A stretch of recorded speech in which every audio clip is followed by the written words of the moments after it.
Hey, this is trending at some point. I did want to quickly say, y'all, speed me up to at least 1.25 speed on YouTube, okay? Because I do speak slowly and I know I might take a long time to get to a point. So speed me up. Speed me up. Please stay. Just speed me up. Okay, so we pick up where we left off on the other episode. Sheree calls Martel over so Kenya and Manetta can say what they've heard. And in Kenya's case, what she experienced personally. Martel saying if there is another girl in Atlanta, she's getting the short end of the stick. I don't like those types of answers. It's yes, they exist, no, they don't exist. That's all I need. Meanwhile, the scuffle just ended between Candy and Courtney. How do y'all feel that Candy is mad at Sonya for not giving her a heads up about Courtney having an issue with Candy?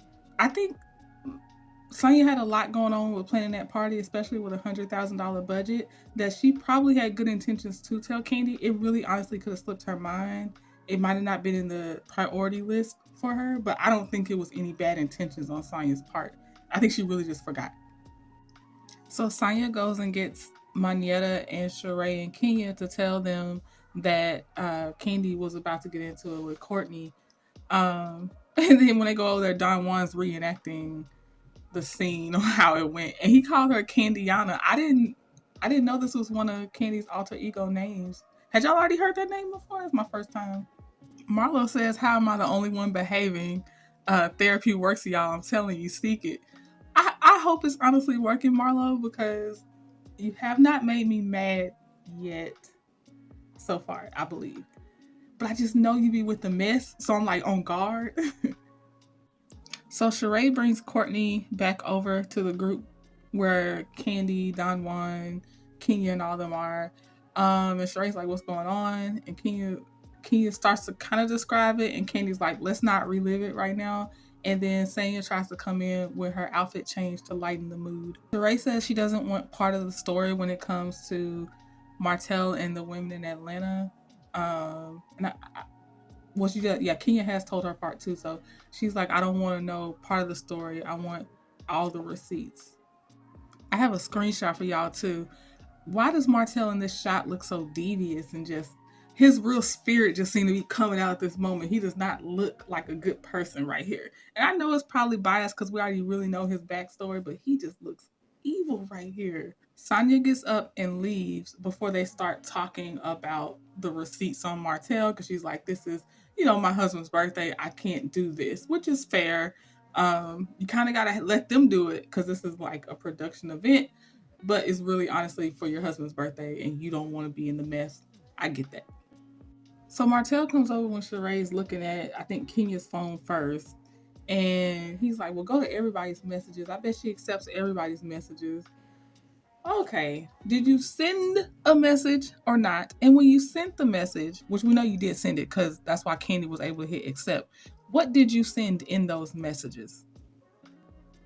So now he got to go to trying to slut shame Kenya, talking about, just look, I'm just saying, and all this other stuff. And, oh, Martel, he will not tell the truth to save his life.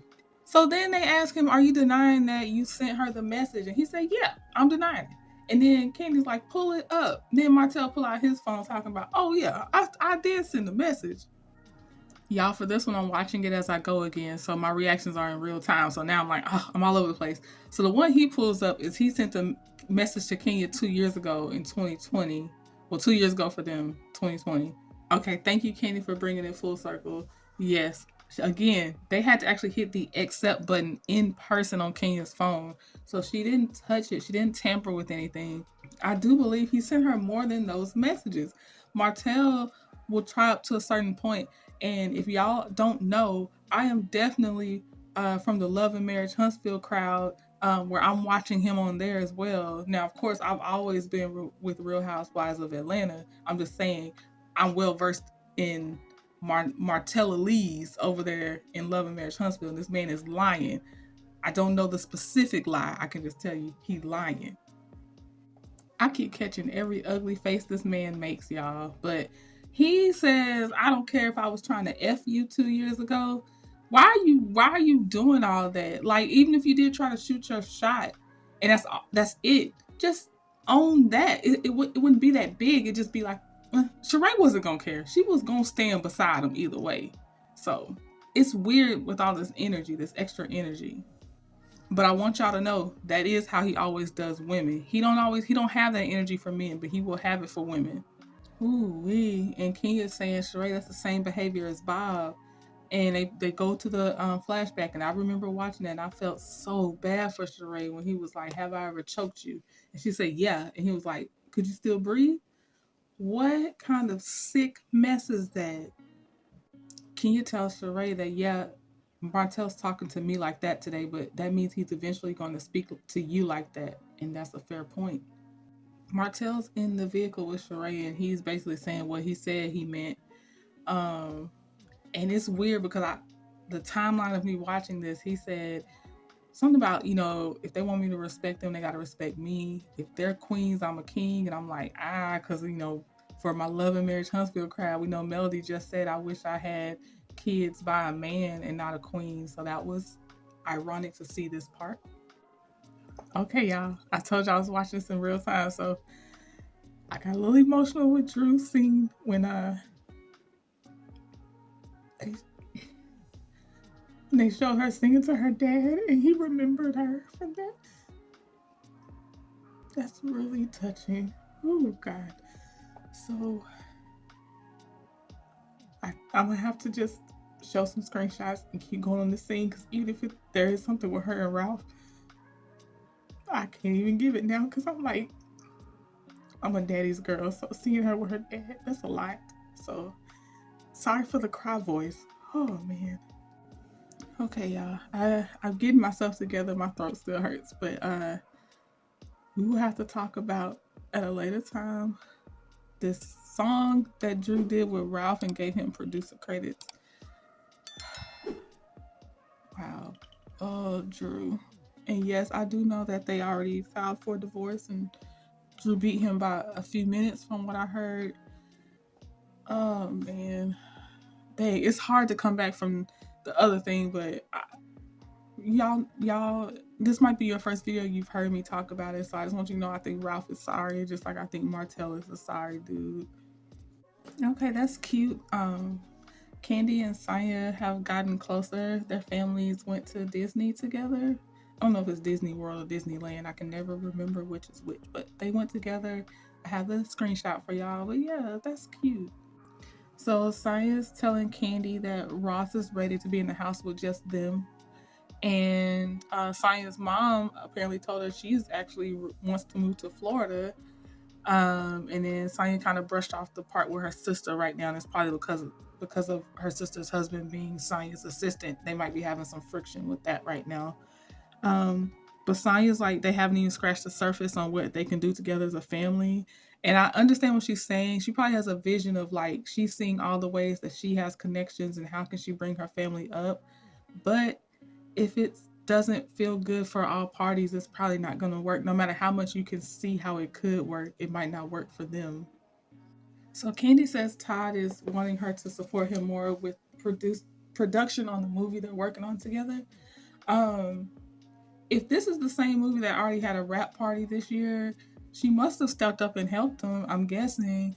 And also, if it is about that rap, if they're gonna have the rap party, that's the rap party that Martel didn't pick up his daughter Mariah so he can go attend. Although he threw a hissy fit at the party he wasn't invited to and could have just came on his court order time anyway. Just connecting the dots for y'all. Just letting you know. Ooh, baby, baby. Okay, because I was wondering the same thing, y'all. I'm watching and pausing, so I don't know what's coming up next. But so Candy said she was having a good time at Ross and Sonya's party until she called Courtney Bobblehead came up and did all this stuff. Then Sonya starts relaying this story about how she was saying that Courtney was saying that Candy brought a certain kind of crowd to some location. Well, when they replayed the footage back, I'm like, man, Sonya, you kikiing a lot too. You looking like Sheree on the Kiki level. So I don't know how this gonna look. And so when Candy just leaned in and said, when she said I was ghetto, what did you say or what did you do? I'm like, oh snap! When you see this footage, I don't know. Let me tell you what, when you get a loyal person like Candy, like if they honestly 10 toes down for you, don't mess that up. I don't know how this is gonna play out, but Sonya, don't mess that up if you still have a chance.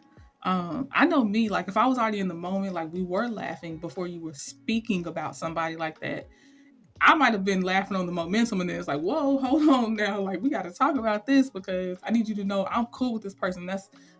No, that's not right. Like, so even if you got caught up in the momentum, what did you do after the fact that you realized what she said? If you didn't realize it in the moment, but you can't, don't take that loyalty for granted. You don't get that out of a lot of people. Oh no, Sonya said, I said, well, Candy's my friend and y'all can speak at the party. And Candy's like, so you didn't take up for me. Oh, no, no, no. I'm gonna come back, y'all. Now, Sonya, are you gonna play yourself in this season too? Because these producers are already playing you. Don't play yourself. Please, Sonya. All right, Candy's up on game. She said she already know Marlo or Sonya's hanging out with Marlo and Sheree, so she know that Sonya's kikiing it up with them, and I guess it is what it is. She must be keeping Sonya, at arm's length in a sense, like just sharing what you honestly are okay with sharing and leaving it at that. I guess because I don't know if I could give Sonya the time of day knowing you're with my ops, especially Marlo. It's just now Sheree, but Marlo was already like that. Okay, y'all, this don't really have nothing to do with nothing, but I took a screenshot of Sonya, and you see her hairline. Y'all, this is why I'm scared of lace wigs. Like I've always loved, I'm loving how the lace wigs are looking on Drew on this season. I think when Sonya's wearing hers, when Sheree's wearing hers, I love how they look. But this is what I'm afraid of, that the glue slowly is like ripping out your hair, because the line is perfect for the baby hair of the lace and everything. So I don't know, but this is my fear. And I've seen people start doing glueless lace. So if I can get into that, I might do that. But y'all, that's been my fear. So even though I was around for a long time when the lace wigs came out, and I was an adult when it really came out. So I was ready. I did it one time and I was like, wait, you gluing it? Mm-mm. No, no, no, no, no. Science says she's in a good mental place about baby number two. I don't believe her, especially with her mom saying she wants to move to Florida. I think Sonya maybe would have been okay with it if her mom was going to stay there and kind of be the live-in nanny at best. But I don't think Sonya can or wants to handle having a second child and not having any of her family in the house. The next scene is Todd and Candy at Blaze, which isn't doing well. They said it declined during the pandemic. Um, and then Philip shows up.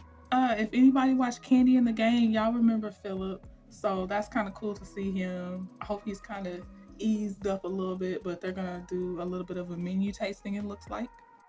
Okay, let's see. Oh, Todd talks about opening up a Mexican restaurant. And I'm like, what background do you have in Mexican food? I hope you're bringing in chefs that's their background if you're gonna do that. And I know that we like to mix cultures, so that's fine. But just respect the culture you're not a part of. So I don't know about that. And since it seems sometimes he does things so fast. I don't know if you can show things enough respect. Then he's talking about a pizza place. Like, okay. Then Candy's nephew, I mean, I said nephew, but it's cousin. Her cousin comes in. He's culinary trained, so I think he's showing up for the food tasting. And I was wondering, I thought they was about to sit down and talk about it because I know what that cast is about. And then all of a sudden, the producer enters the shot and he's like, are we going to talk about the elephant in the room?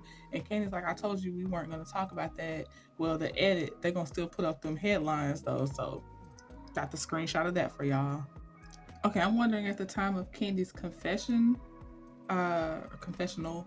that they could talk about it then, because I wouldn't have said nothing then either. If I'm not talking about it in the scene, I'm not talking about it in the confessional. So when Candy gave the rundown of what happened about the guy being intoxicated, coming in late, they stepped outside and the guy allegedly shot at Candy's cousin. I still wouldn't have said that then. I thought it was still going through some things. So I know the confessionals are shot later, so maybe that's why. Because otherwise, I'd be like, I'm still not talking about it. I have a random question, if y'all know or don't know, but I thought these things were shot, week to week. So for the full week, and then they edited it down. But I'm looking at Candy's hair, and when she met up with Sonya, she had the individual. I think they were the knotless braids. Now she's got the the cornrows. And I'm just like, as someone that knows and has to sit in the chair for hours to get their hair done, I'm like, how far apart were these shot and what order were they shot in? Okay, so we get introduced to Akila in the next scene because Kenya takes Brooklyn to go play tennis with Akila and her daughter. Akila's married to a football player. I have the screenshot. I already forgot the man's name. I'm sorry, y'all. And then Kenya's telling Akila about Roy, aka Mr. KMC. And I'm like, is he in some kind of restaurant business? Because we do not have a good track record with them, Kenya. Mark, remember him? So no, but anyway, Akila's like, look, there's plenty of guys. If it doesn't work out, I'll take you to some football games and introduce you to people. So that is cool. Yeah, can you just protect yourself, protect your heart? That's all. All right, I'm watching this in real time. I told y'all, so I don't know what Sonya and Sheree are about to meet about, but I swear Sonya better not be two-faced in this meeting with Sheree. But I don't even know how she's gonna avoid it because Sonya, I don't know. I mean, what else are they gonna talk about but that party? And then Candy talking about Martel. Sheree's gonna throw shade. Sonya, just stick up for Candy. I give Sonya the fact that Kenya called Ross aggressive, and because I don't recall it enough well, I can't remember if she was justified or not. I'm not gonna lie, guys. But what I can tell you is Martel is actually aggressive. I'm sorry the stereotype is out there, but he is actually an aggressive person. He comes strongly at women specifically and does not bring that same energy to guys. So I just want y'all to know that. Again, for the people that don't know about the real Love and Marriage Huntsville crowd, Martel is not a good dude. Can you call Martel Montel Jordan? Oh my gosh, don't insult Montel Jordan like that. Kenya says that she thinks Sheree is demonetized. Um, and Akila's like, not at this big age. Like, yeah, you gotta. Sheree don't know how to pick them though, girl. So the next scene is Drew and Ralph going to a studio. Did y'all know that that's how they kind of bonded, was over music? Like, she sings, he said he played the keyboard, like that's what they kind of did on their first date. Like, that's sweet. Too bad that we know Ralph is not a good man, because that would have been even more sweeter. Plus, we also know that they're going to be filing for divorce. It's coming up. I mean, they haven't in real time, they have, and the show is leading up to it. Also, I'm curious, did they make it to actually shoot in the video they were talking about before they fell out? So we'll see about that. And Drew says that the studio is their happy place. Yeah, that's not enough. That's not enough. Sorry for y'all. Okay, guys, I didn't hit play that long, so I don't know what's gonna happen. But Sheree got an actual distribution center, or is this a setup? Y'all trying to fool us because we know you're white labeling. She by Shein now. So I don't know, but that's what they labeled it as. It said her distribution center. Okay, no, I think I saw it. It's a shared space. That's what it is. So her distribution space is in this building. Okay.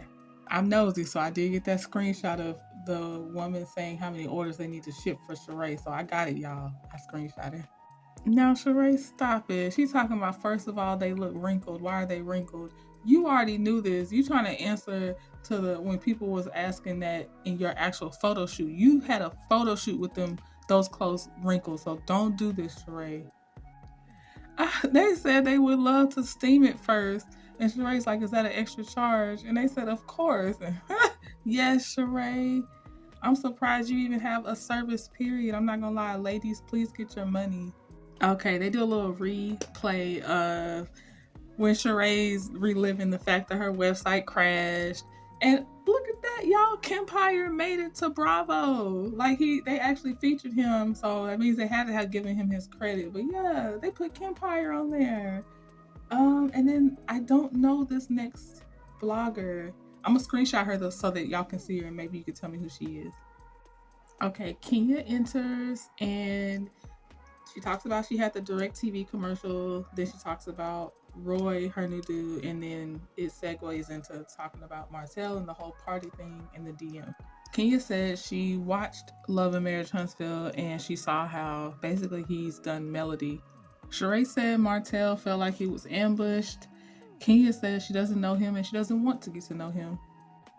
They start going over the timeline of when Martel DM'd her.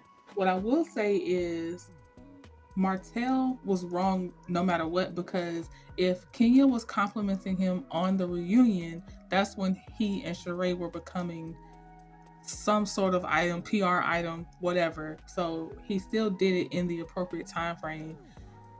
I can admit that maybe Kenya waited till the camera started rolling before she brought it up, but yeah, Martel still did it, in a time frame where he was involved with Sheree. I don't know Kenya's motivation for when she brought it up, but I can honestly acknowledge that there is a possibility that she waited till the camera started rolling because that was her decision and what she wanted to bring up during the season. And that is my question. If it wasn't anything and he and Sheree had already laughed about it, why did Martel start cursing at her and say, "Well, I bet she accepts all her stuff. Just look at all her messages. Why was it all that?" If y'all already joked about it, like, "Yeah, I mean, I did it, and you saw it. We talked about it. So why were you so mad?" Man, I don't want their friendship to mess up, because that was that little chemo. She was like, "No, he's the hoe. We're the bros. Like bros before hoes." I was like, "Oh, like the little cute moments like that. I don't want them to lose that, especially over a dirtbag like Martel." What I will admit to is I wouldn't want anyone getting into my face. I know Sheree was saying, so it's okay for you to get into his face. In the heat of the moment, I don't know if you even realize whose space you're in. But okay, no, it's not right to get in someone's face. But I'm gonna tell you what, overall, Martell is the wrong choice. Wrong choice. See, I don't like that because Kenya, Sheree said, "What is your deal with calling black men aggressive?" Y'all gonna have to address the other ones, but I'm saying with Martell, he is aggressive. Um, Dang, y'all, I need to say this. I have not said this. Everything is in my opinion and alleged, but yeah, that man is aggressive. I think he's abusive, manipulative. If y'all have even seen his name at all on YouTube, he displays the traits of a textbook narcissist as well. Yeah, he is not right up there, y'all. So I'm not even gonna go back and forth about the other ones, but for this one, Kenya's being accurate. Kenya tells Sheree, "Let's agree to disagree." And as much as Kenya likes to argue and debate, the fact that she even said that, I think she is honestly trying to salvage her friendship with Sheree. That's it for this episode. Looks like it is going to go crazy the next episode. I'll talk to y'all later. Bye.